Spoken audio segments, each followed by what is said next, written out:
selamat pagi. Salam sejahtera bagi kita semua.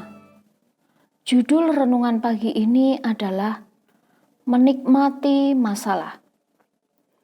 Yakobus pasal yang pertama, ayat yang pertama. Salam dari Yakobus, hamba Allah dan Tuhan Yesus Kristus, pada 12 suku di perantauan. Surat ini ditulis oleh Yakobus, saudara Yesus. Yakobus ini tidak percaya Yesus ketika masih hidup.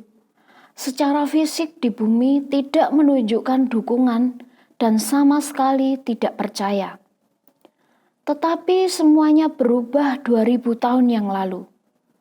Penampakan Yesus salah satunya kepada saudaranya sendiri, yaitu Yakobus.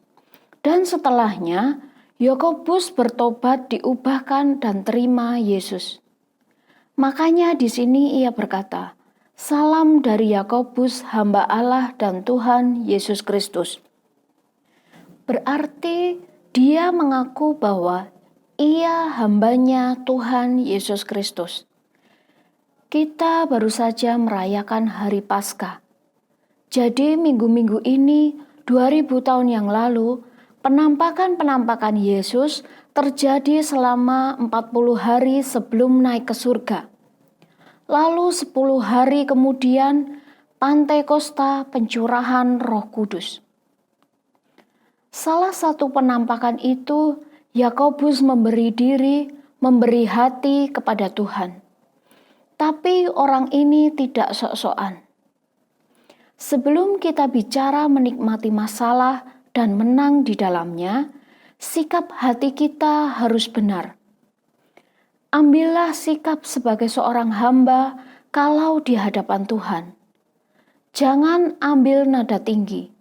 Kalau sama Kristus, ambil nada rendah. Yakobus ini betul-betul berubah hatinya. Padahal sebelumnya ia kasih saran sama Tuhan. Kalau kamu mau terkenal, pergi ke Yerusalem sana. Tunjukkan dirimu supaya engkau terkenal.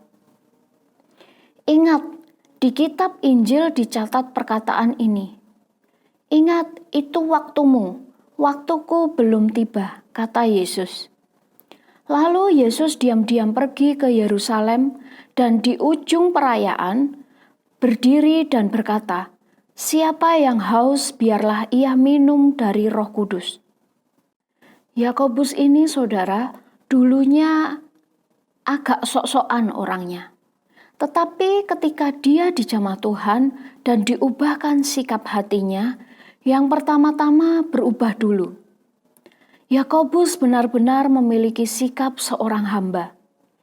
Ini terlihat dari bagaimana ia memperkenalkan diri di dalam satu-satunya kitab yang ia tulis di dalam Alkitab. Salam dari Yakobus, hamba Allah dan Tuhan Yesus Kristus. Kata hamba di sini dalam bahasa Yunani memakai kata doulos. Artinya, aku yang terendah dari semua budak. Itu doulos. Doulosnya Tuhan Yesus Kristus. Doulos juga mengandung arti menjadi budak dengan pilihan. Artinya, aku memilih begini, atau aku memilih untuk menghambakan diri. Kita tidak bisa menang dalam hidup ini kalau tidak memiliki hati seorang hamba. Ketika Yesus menjadi Tuan, terjadilah terobosan. Kalau tidak, Bapak, Ibu, Saudara, dan saya tidak akan pernah keluar dari masalah. Dan target atau tujuan kita bukan hanya keluar dari masalah, tetapi menjadi seperti Yesus, menjadi doulosnya. Sekarang Yakobus mengajari kita tentang sesuatu. Orang ini mempunyai sikap hati yang berkenan. Mari kita sama-sama pelajari Yakobus ngomong apa tentang situasi kita dan segala masalah yang kita hadapi.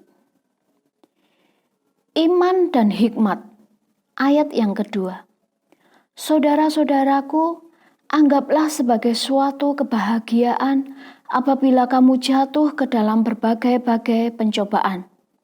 Sebab kamu tahu bahwa ujian terhadap imanmu itu menghasilkan ketekunan.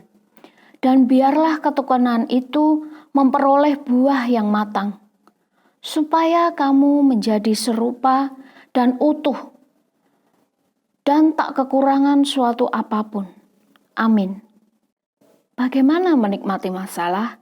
Karena Yakobus menganjurkan kita untuk menganggap permasalahan kita itu sebagai kebahagiaan. Ini orang ngomong apa sih? Mana mungkin masalah kok bahagia? Saudara-saudaraku, akan banyak buah yang dihasilkan selama dalam permasalahan, dan itu jangan dilewatkan. Itulah upah sesungguhnya atas penderitaanmu, dan itu nilainya kekal. Anggaplah suatu kebahagiaan apabila kamu jatuh dari berbagai-bagai pencobaan. Inilah pernyataan luar biasa yang membedakan Kristen dengan yang lainnya. Karena kita mempunyai nilai yang kekal dalam hati. Di ayat yang kedua merupakan bocoran rahasia surgawi, bahwa hidup manusia itu 70 atau 80. Kata Musa itu penderitaan. Jangan sampai kita kecewa atau putus asa jikalau Anda mengalami permasalahan. Karena Alkitab mengatakan permasalahan itu akan terjadi. Tinggal tunggu waktunya saja. Kita tidak pernah tahu kapan permasalahan akan tiba. Apabila kamu jatuh dalam berbagai pencobaan, kita tidak tahu kapan terjadi. Hidup manusia dengan pencobaan tidak dapat dipisahkan. Itu yang disebut pengalaman hidup di dunia ini, adalah mengalami pencobaan atau masalah. Kalau kita melengkapi hidup kita dengan iman, kita tidak bisa hidup dengan kemenangan. Lengkapilah diri saudara dengan sebuah pewahyuan kalau kita akan punya masalah, dan anggaplah itu suatu kebahagiaan.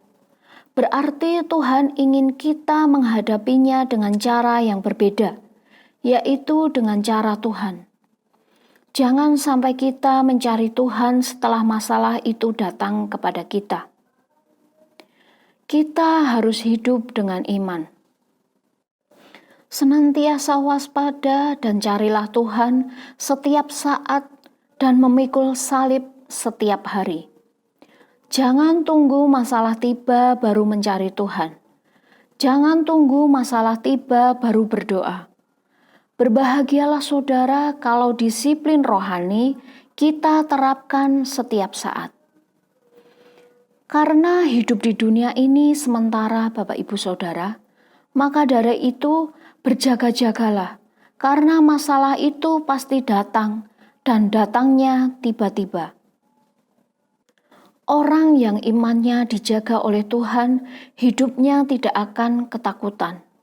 Apapun yang terjadi, kekebalan itu datang dari Tuhan Yesus Kristus. Imanku akan menjagaku. Itulah sebabnya Yakobus berkata, anggaplah kamu berbahagia apabila jatuh dalam berbagai pencobaan.